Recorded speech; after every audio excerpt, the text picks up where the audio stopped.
تو چہرے پہ آپ کے مسکراہٹ ہوتی ہے، مسکراتے ہوئے ملتے تھے کہ سامنے والے کا دل خوش ہو جائے۔ جب مسلمان ایسے ملاقات کرتا ہے تو اللہ تعالیٰ اس کو اجر عطا فرماتا ہے۔ یہ ایک جزوی بات تھی، اور جو اس حدیث کی اصل ہے وہ یہ ہے کہ نبی علیہ السلام نے فرمایا کہ دیکھو کسی نیک کام کو معمولی مت سمجھو۔ ہم نماز پڑھتے ہیں، روزے رکھتے ہیں، زکوٰۃ ادا کرتے ہیں، حج کرتے ہیں، دیگر دین کے بڑے بڑے فرائض کو انجام دیتے ہیں،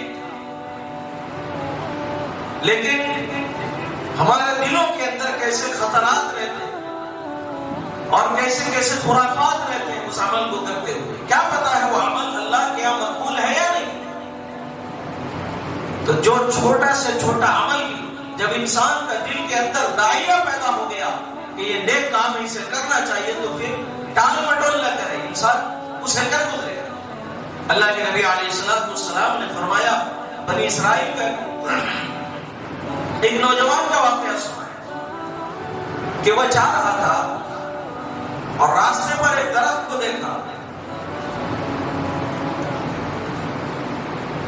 جو لوگوں کو راستے میں اس سے تکلیف ہوتی تھی، چلنے میں پریشانی ہوتی تھی، تو اس نے اس نیت سے اسے ہٹا دیا کہ لوگوں کو تکلیف نہ پہنچے، اس درخت کو کاٹ کر ہٹا دیا۔ اللہ کے نبی فرماتے ہیں کہ اللہ کو اس کا یہ عمل اتنا پسند آیا کہ اسی کے صدقے میں اللہ نے اس کی مغفرت فرما دی۔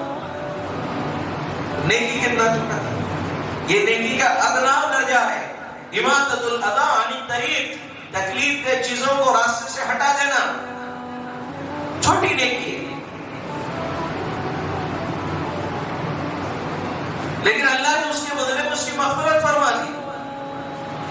تو معمولی سے معمولی نیکی ہو، چھوٹی سے چھوٹی اگر نیکی ہے، دل کے اندر دائرہ پیدا ہوا، اللہ نے توفیق دی تو انسان اس کو خلوص نیت کے ساتھ کرتے ہیں۔ کیا پتا ہے ہماری مغفرت اسی کے پیچھے چھپی ہوئی، وہی ادا اللہ کو پسند آ جائے۔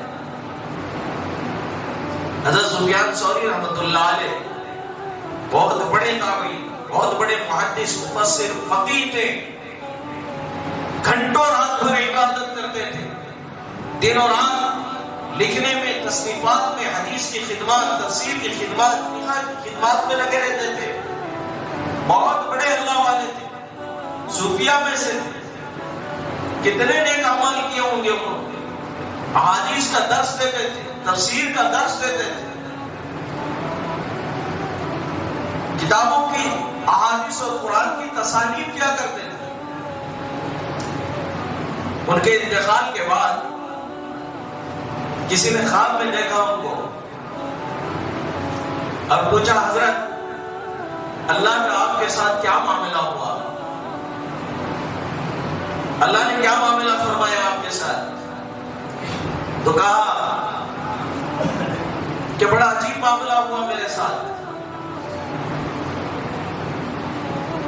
میں تو یہ سوچا تھا کہ میری نمازیں ہیں، دین کی خدمات ہیں، تدریسی خدمات ہیں، تصانیف کی خدمات ہیں، قرآن اور احادیث کی خدمات ہیں، میں نے نوافل زندگی بھر پڑھے ہیں، میں نے تہجد کا اہتمام کیا ہے، میرے بہت سارے نیک اعمال ہیں، تو میں اللہ کی رحمت سے امید کرتا تھا اللہ اس کے صدقے میں میری مغفرت کر دے گا، لیکن اللہ کی بارگاہ میں جب میری پیشی ہوئی تو اللہ نے کہا کہ سفیان،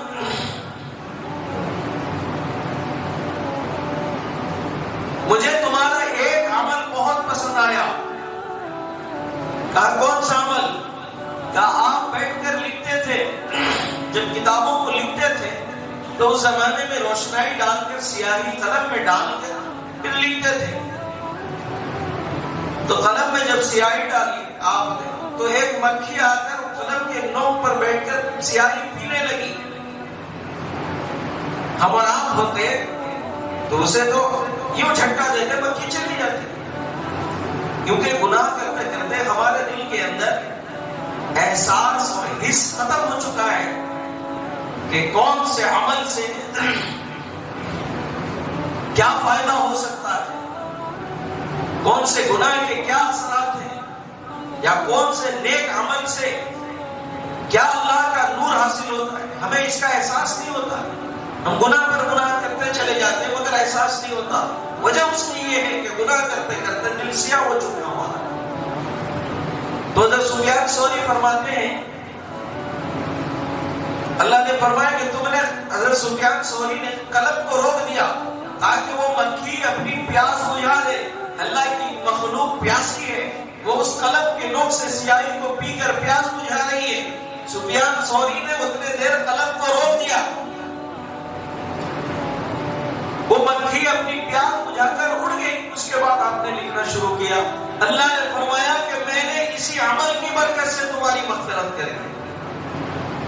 جو قرآن کی خدمات ایک طرف، احادیث کی خدمات ایک طرف، زندگی بھر کے نوافل تہجد ایک طرف، زندگی بھر کے فرائض و عادات اور واجبات کا جو اہتمام کیا، اس کو ادا کیا، ساری نے کیا ایک طرف، مغفرت ہوئی تو صرف ایک پیاسی مکھی کے پیاس بجھانے کی وجہ سے اللہ نے مغفرت کی. تو کون سا عمل اللہ کو پسند آ جائے، کوئی پتہ نہیں. السلام علیکم ورحمۃ اللہ وبرکاتہ.